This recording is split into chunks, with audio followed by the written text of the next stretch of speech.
जय श्री राधे सभी मित्रों को हमारे आध्यात्मिक वीडियो में आप सभी का हार्दिक स्वागत है। ध्यान मूलम गुरु मूर्ति, पूजा मूलम गुरु पदम, मंत्र मूलम गुरु वाक्यम, मोक्ष मूलम गुरु कृपा। गुरुदेव के श्री चरणों का ध्यान करते हुए वीडियो को स्टार्ट करते हैं। तो आज के वीडियो में हम ये बताएंगे कि कर्म का फल क्या होता है। इससे बहुत ही बारीकी से समझना पड़ेगा, तभी आपको पता चलेगा। अनुरोध रहेगा कि वीडियो को अंत तक जरूर देखें, नहीं तो आपसे बहुत बड़ी चूक हो जाएगी, क्योंकि कर्म का फल जानना आपके लिए अत्यधिक आवश्यक है। अगर आपको कर्म का फल नहीं पता होगा तो आप कैसे जीवन में किसी परिणाम तक पहुंचेंगे और कैसे भगवत मार्ग पे पहुंचेंगे, कैसे आपको प्रभु श्री कृष्ण की प्राप्ति होगी, कैसे प्रभु श्री राम की प्राप्ति होगी। तो ध्यानपूर्वक वीडियो को पूरा देखें। चलो वीडियो स्टार्ट करते हैं।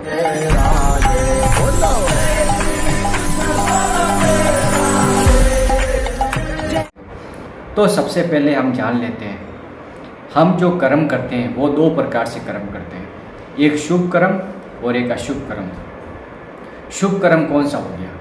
शुभ कर्म वो हो गए जिसमें हमने कोई गाय को चारा डाला, किसी गरीब की सेवा की, किसी असहाय की सेवा की, समाज की सेवा की, कोई भी परिवार में किसी को सुख दिया, या किसी भी प्रकार से धन से या कोई भी वस्तु से आपने किसी की सेवा की, तो वो आपका शुभ कर्म हो गया।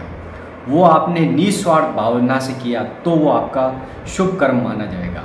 अब आते हैं अशुभ कर्म पे। अशुभ कर्म वो होते हैं जिसमें आपने किसी के साथ में हिंसा की, किसी को गलत व्यवहार किया, किसी को आपने गाली गलौज की, या किसी के साथ आपने अभद्र व्यवहार किया, मतलब किसी प्रकार से आपने किसी को ठेस पहुंचाया, आपने किसी को दुखी किया, तो ये कर्म, ये अशुभ कर्म कहलाते हैं। अब शुभ कर्म जो आपको बांधने वाले होते हैं वो कौन कौन से होते हैं? जैसे आप मनुष्य हैं, ये तो आपको ध्यान ही होगा, लेकिन केवल आप अपने शरीर को मनुष्य देह मानने के कारण, देह अभिमान के कारण मान रहे हो कि मैं शरीर हूँ। लेकिन अगर तीनों शरीर से आप परे हैं, आपके तीन शरीर, सूक्ष्म शरीर, कारण शरीर और स्वभाव शरीर, ये तीनों शरीर आपको बांधने वाले हैं। जब तक इन तीनों शरीर से आप परे नहीं जाओगे तब तक आपको आत्मस्वरूप का पता नहीं चलेगा और कर्म का भी पता नहीं चलेगा।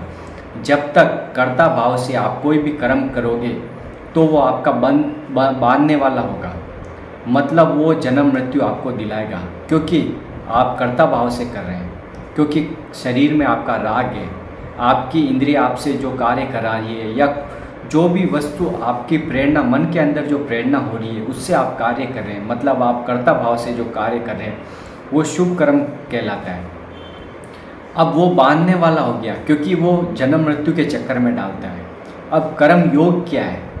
कर्म योग वो होता है जिसमें हमने अच्छा कर्म किया, पुण्य कर्म किया, किसी की सेवा की या किसी को दान पुण्य दिया, लेकिन कर्ता भाव नहीं रखा, मतलब कोई भी कार्य किया उसमें अपने को नहीं माना, जो भी करवा रहे हैं प्रकृति हमसे करा रही है, और जो भी कार्य हो रहा है वो प्रभु श्री कृष्ण के द्वारा हो रहा है, क्योंकि सर्व अखिल कोटि ब्रह्मांड के स्वामी प्रभु श्री कृष्ण ने, उनके द्वारा जो कार्य मुझसे करवाया जा रहा है मैं उनको कर रहा हूँ। और सुबह से शाम तक जो भी कार्य आपसे हुआ वो प्रभु के श्री चरणों में आपने समर्पित कर दिया, तो वो आपको कर्म योग बन जाएगा।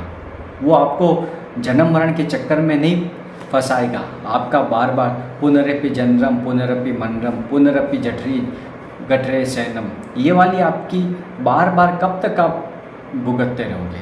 बार बार माता के गर्भ में आना, बार बार जन्म लेना, बार बार मरण होना, आपका मृत्यु होना, ये बार बार ये चक्र कब तक चलता रहेगा? इसको जानना आपको बहुत ही ज़रूरी है, क्योंकि कर्म बंधन में आप जब तक बंधे रहोगे आपको इस तत्व का ज्ञान नहीं होगा। अगर आपको ईश्वरीय तत्व का ज्ञान लगाना है तो आपको एक कार्य करना पड़ेगा।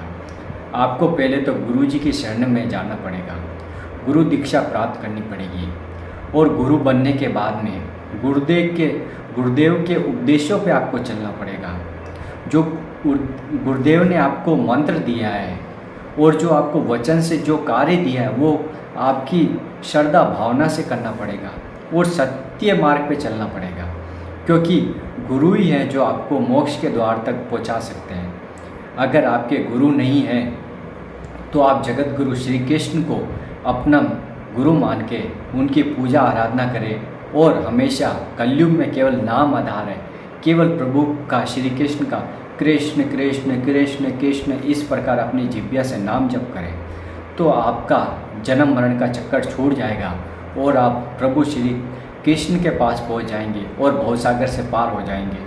क्योंकि नाम ही है जो आपको नाव से पार लगा सकता है। अगर नाम आपके पास नहीं है, प्रभु का नाम नहीं है, नाम जप नहीं है, तो आपकी नाव बीच मजार में ही डूब जाएगी।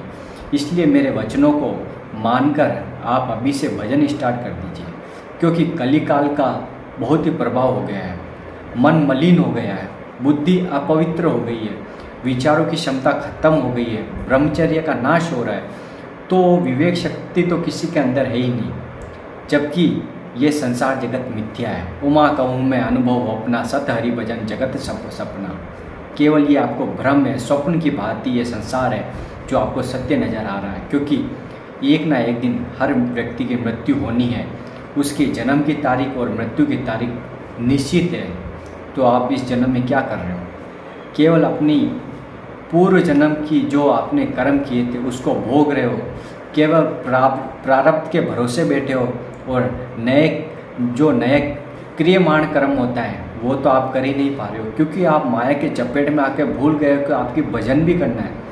भजन के बिना आप भवनिधि से कैसे पार हो सकते हो? हरि भजन के बिना ये संभव ही नहीं है। इसलिए कलिकाल बहुत ही प्रभाव डाल रहा है। काम, क्रोध, लोभ, मन, मत्सर के चपेटे आपके पड़ रहे हैं, जिससे आपका मलिन बुद्धि और मलिन मन हो गया, वो आपको विषयों की तरफ, भोगों की तरफ ले जा रहा है। और बार बार वो भोग के आप परेशान हो जाते हो, व्याकुल हो जाते हो। एक बार भोगने के बाद में वापस वही तृष्णा, वापस वही उल्लास, वापस वही एक ही चीज़ को बार बार करने की जिज्ञासा।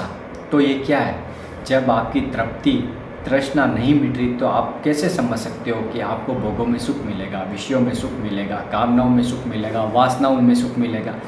ये केवल एक कामनाएं, वासनाएं आपके इंद्रियों द्वारा बनाई हुई है। इंद्रियां जो प्रकाश डालती है मन को, और मन प्रकाश डालता है बुद्धि में, और बुद्धि आपका निर्णय करने में, आप खुद निर्णय करते हो बुद्धि का।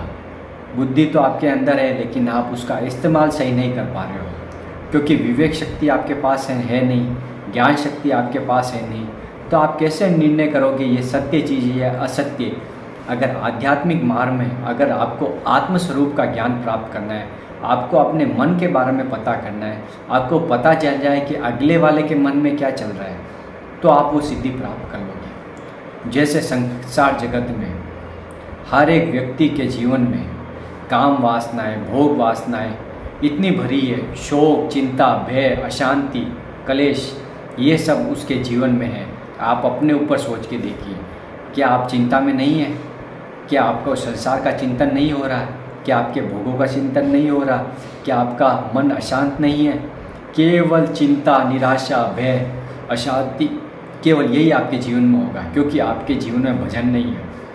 और भजन के बिना आपको विवेक शक्ति प्राप्त नहीं होती। जो आपके मन के अंदर आया, स्फूर्णा हुई, संकल्प विकल्प हुआ और आपने वही चीज़ भोग ली। उसको विवेक के द्वारा पता नहीं लगाया ये सत्य चीज़ है, ये असत्य चीज़ है। केवल आप भोग रहे हो और कामना और वासनाओं के पीछे अपना जीवन बर्बाद कर रहे हो। इसलिए आपको आनंद की अनुभूति नहीं हो पा रही। आप खुद आत्मस्वरूप हो, आप अपने आप को भूल गए हो देहाभिमान के कारण। केवल भोगों में लिप्त हो रहे हो, वासनाओं में लिप्त हो रहे हो, कामनाओं में लिप्त हो रहे हो। इसलिए आप एक माया के जाल में फंस चुके हो। क्योंकि देवी होशा गुणमयी मम माया दुरत्तया मामेव प्रपदन्ते माया में ताम तरंती थे। भगवान श्री कृष्ण अर्जुन से कह रहे, हे अर्जुन, मेरी माया बहुत ही दुस्तर है। इस माया से पार जाने का एक ही है बस, हरि का भजन। मामेव प्रपदन्ते माया में ताम तरंती थे। मेरा भजन करो, मैं तुम्हें माया से पार लगा दूंगा। इसलिए मेरे वचनों को सुनकर जब भी आपको समय मिले, आपके गुरु बनाए हुए हैं या नहीं हैं, आप जगत गुरु श्री कृष्ण को मानकर अपनी जिह्वा से कृष्ण कृष्ण कृष्ण कृष्ण हरि हरि हरि इस प्रकार रटन करें। ज़्यादा समय नहीं, जब भी आपको समय मिले, सुबह आधा घंटा, शाम को आधा घंटा, इससे आपको बहुत ही शांति मिलेगी। और आपकी बुद्धि पवित्र होगी, मन पवित्र होगा और आपको एक आनंद की अनुभूति होगी। आपको खुद महसूस होगा कि जीवन का आनंद प्रभु के श्री चरणों में, संसार में नहीं है। तो मेरी बात समझ लीजिए, मेरे वचन मान लीजिए, तो आपका परम कल्याण हो जाएगा और आप सुखी हो जाएंगे। क्योंकि हर व्यक्ति चाहता है सर्वे भवन्ति सुखिनः सर्वे सन्तु निरामया सर्वे भद्राणि पश्यन्तु मा कश्चित् दुःख भाग् भवेत्। सबका भला हो जाए, सभी व्यक्ति सुखी हो जाए और सभी संसार में एक खुशहाली की लहर जग जाए, वही व्यक्ति चाहता है। मैं भी यही चाहता हूँ कि आपका कल्याण हो, आपके जीवन में आनंद की अनुभूति हो, आपके जीवन में कोई भी कलेश न हो, भय न हो, अशांति न हो, आप हमेशा आनंदित रहें। ये वीडियो कैसा लगा? वीडियो को लाइक कर दें, कमेंट कर दें, शेयर कर दें और चैनल पर नए हैं तो चैनल को सब्सक्राइब जरूर कर दें, क्योंकि ऐसी आध्यात्मिक वीडियो हम आपके लिए लाते रहते हैं। राधा वल्लभ श्री